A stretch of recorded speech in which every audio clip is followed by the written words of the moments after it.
Don't toot your horn. It sucks not knowing yourself. And when you don't know yourself, you question everything you do, you think, and you feel. Y'all, anxiety is real. Panic attacks are real. People pleasing is real. Fear of rejection is real.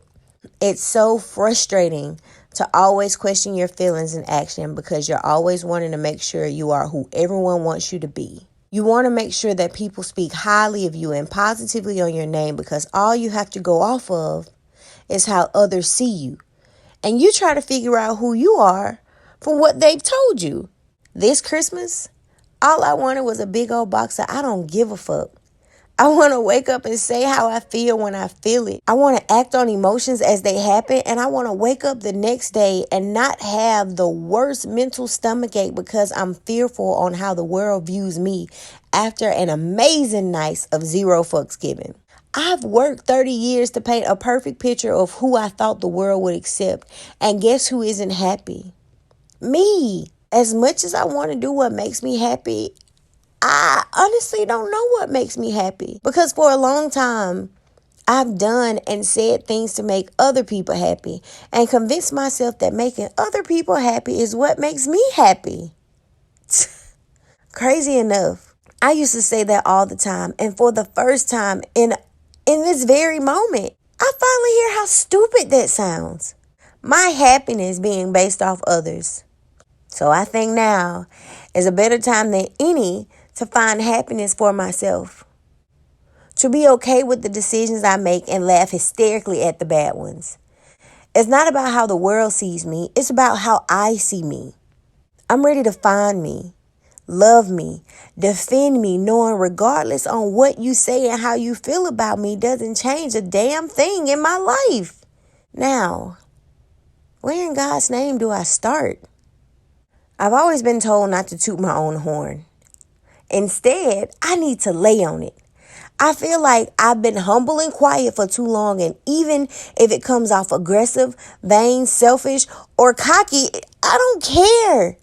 Drastic times call for drastic measures. I don't feel like I pat myself on the back enough, and because I don't, I question what I'm capable of.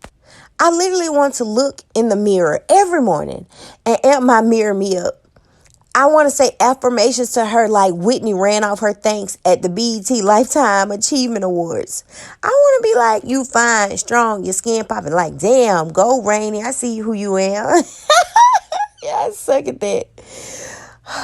I just want to have the most stank self-confidence attitude I can because I know I deserve it. I want someone to say you're beautiful. And I say, duh. Now I'm going to say thank you. But on the inside, I want to do a nasty gone in the wind spin with the hardest snap and hair flip ever.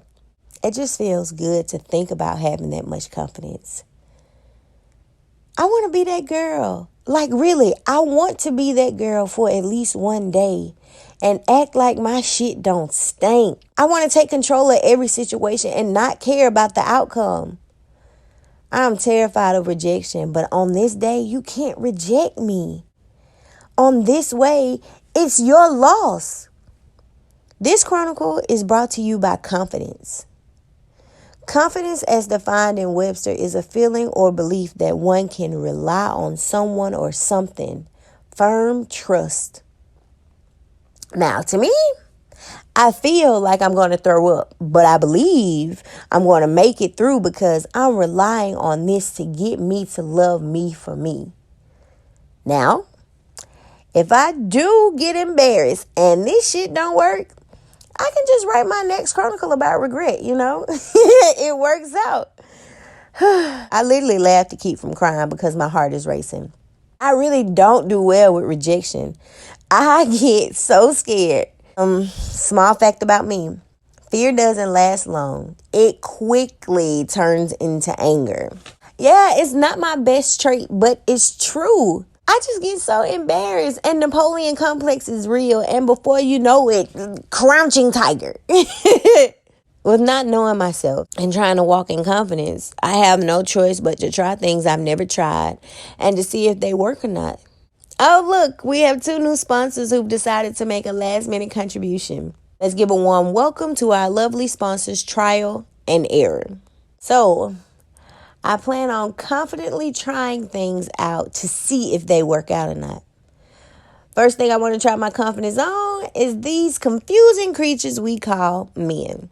It's one thing to want to be accepted at work, to be accepted by friends or people you just meet, but to see a fine tenderoni who doesn't make you exhale just yet, but makes you do a strong double take and question your friends, is this man fine or is it just me? Now, before I continue, I see my first problem. Why in God's name do I or should I care if someone else thinks my future man is fine or not? Why do I need your approval to be attracted to someone I'm obviously holding an exhale for? But in true Rainy fashion, I asked just to get clarification that Rainy isn't scoping out a prime rib that's not a chef special with a red tag. I don't know what it is. I have a thing for a good deal. I mean, clearly there's something wrong with this meat.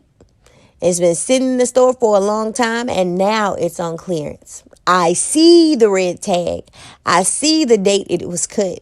I know this shit just might make me sick. But guess who puts that bad meat in their basket? Hello, dum-dum. So I see a guy that I think is so fine.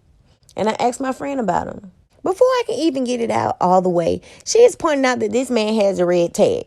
I try to convince her you can't judge a book by its cover. And let her know I know this man. Listen, I know this man. She played along. See, with me, I like to play everything out. You have to look at the field and know what play to run. I sent my friend in as the quarterback and asked her to ask 3 simple questions. What is your name? Where do you live? And how old are you? Okay, 1, 2, 3, break. This heifer takes herself onto the field and calls her own play. Now the ball has been fumbled and the other team has recovered it. And I'm standing here with the what the fuck face. The small bit of confidence I had built up to approach this man is gone. I set the play up so I would have the upper hand, and now I feel like I'm at his mercy. Long story short, I get a number. Whoop, whoop, right? I say I get his number because after I get that number, he finds me to give me a second number that isn't just 1 digit off. It's a whole different 10 digits. Like, what, yo? Our Rainy cakes got curved. Like curved. Like curved hard as fuck. My friend felt bad for me and apologized for whatever reason. And in true friend manner, she proceeds to dog his bald head ass. But for the first time, even though my feelings were hurt just a little, I didn't question myself or over-evaluate the interaction and seeing what I might have done wrong or what I could have done better. I laughed and said his loss. I immediately started telling me how dope I am and how I was trying to get him a little piece of heaven. But hey, you can lead a horse to the water, but you can't make him drink, right? In that moment, I was so proud of myself. Even though we lost the game thanks to an overzealous quarterback, it didn't knock us out of the running for the Super Bowl. And that's the win we really want. Overall, I've learned my confidence is me having my own back, standing firm to my decisions and allowing the world to think and feel however they want, knowing that doesn't change a single thing about me. I'm not sure where this journey is taking me. But I can't lie, like I'm not terrified but thrilled at the same time. As this roller coaster goes up the first hill, the steepest hill, I can't help but to close my eyes, try to scream to the conductor to let me off. I still have time because I know I've made the biggest mistake by getting on this ride. My eyes are closed. I'm pushing my feet to the back. I'm trying to sit in this seat in a way that I know I can brace this impact and it won't hurt as bad. I'm going up the hill. It's too late to get off, and I peek out of one eye to see that I've made it to the top. And as I sit there knowing I'm about to drop, I'm terrified, but excited to see where this ride is about to take me. All I can do at this point is focus on the end of the ride and hope that I smile and laugh and have the best memories. And you know what? Even get back in line to try to do it all over again. This time accepting the fear. This time accepting the excitement. Going up the hill with my hands up, holding someone else's hand, letting them know we can do this. The goal is self-love. Take this journey with me. Kate's Chronicles.